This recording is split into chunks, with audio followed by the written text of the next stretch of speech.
अस्सलामुअलैकुम एवरीवन। पिछले previous lectures में हम बार बार एक डिसीज़ पढ़ रहे थे, पार्किंसन डिसीज़। आज मैं आपको उसके बारे में तफसीली बताना चाह रही हूँ कि पार्किंसन डिसीज़ असल होती क्या है। पार्किंसन डिसीज़ एक ऐसी बीमारी है जिसमें मुख्तलिफ अफराद के हाथ कांपते हैं और इस वजह से रोज़मर्रा के काम सर अंजाम देने में वो नाकाम हो जाते हैं। इस बीमारी की वजह दिमाग की हरकत कंट्रोल करने वाले खुलिये की मौत है, जिसकी वजह से दिमाग में डोपामीन की मकदार बिल्कुल कम हो जाती है और डोपामीन की तादाद कम होने की वजह से बॉडी शेक करना शुरू कर देती है। हैंड शेक ये ज़्यादातर जैसे बुढ़ापे में कुछ लोग होते हैं तो उनके हाथ पाँव हिलते हैं, बहुत ज़्यादा हिलते हैं कि उनसे कोई काम नहीं होता।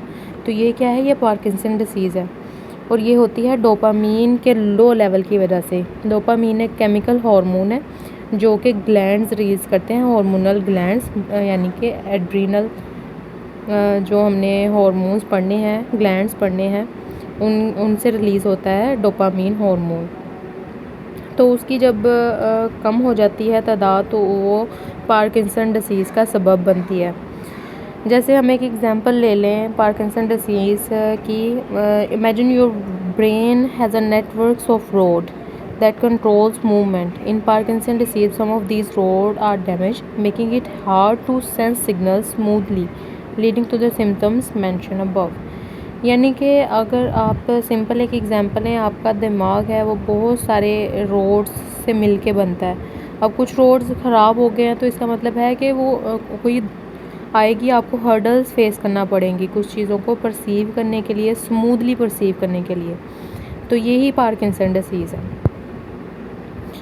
इसमें क्या क्या चीज़ें याद करने वाली हैं। It's a progressive disease, symptoms gets worse over time, यानी कि प्रोग्रेसिव डिसीज़ है, इसका क्योर कोई नहीं है। सिम्टम्स को हम कंट्रोल कर सकते हैं अगर आपका इसका ट्रीटमेंट नहीं किया जाता।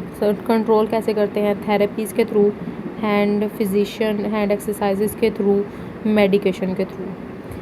और इसका एग्जैक्ट कोई क्योर, कोई इसका ट्रीटमेंट नहीं है। Early diagnosis is important, recognising the symptoms early can help manage the disease better. अब आप जैसे ही इसको रिकोगनाइज़ कर लेते हैं बेहतर, तो यकीनी बात है कि थेरेपीज़ और मेडिकेशन के थ्रू इसको ओवरकम किया जा सकता है, लेकिन 100% ठीक नहीं किया जा सकता। जितना लेट इसका डायग्नोज होगा उतना ही ज़्यादा स्पेयर सिम्टम्स होंगे। इसके सिम्टम्स क्या हैं? कॉमन सिम्टम्स हैं इसमें trimmer, shaking of hands often starting in one hand or foot, slow movement, difficulty with walking, talking or doing everyday tasks, stiffness, rigidity, muscles feel stiff or tense, balance problem, difficulty with balance and coordination, increase the risk for fall।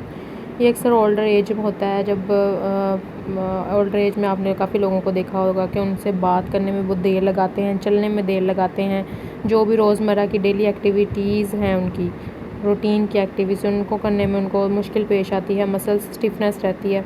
तो ये सारी अलामात क्या हैं? Parkinson disease की हैं। बाकी next lecture में हम एक और टॉपिक अल्ज़ीमर डिसीज़, वो भी बहुत इंपॉर्टेंट है साइकोलॉजिकल पॉइंट ऑफ व्यू से और न्यूरोट्रांसमीटर की अप एंड डाउन से, तो वो भी हम डिस्कस करते हैं।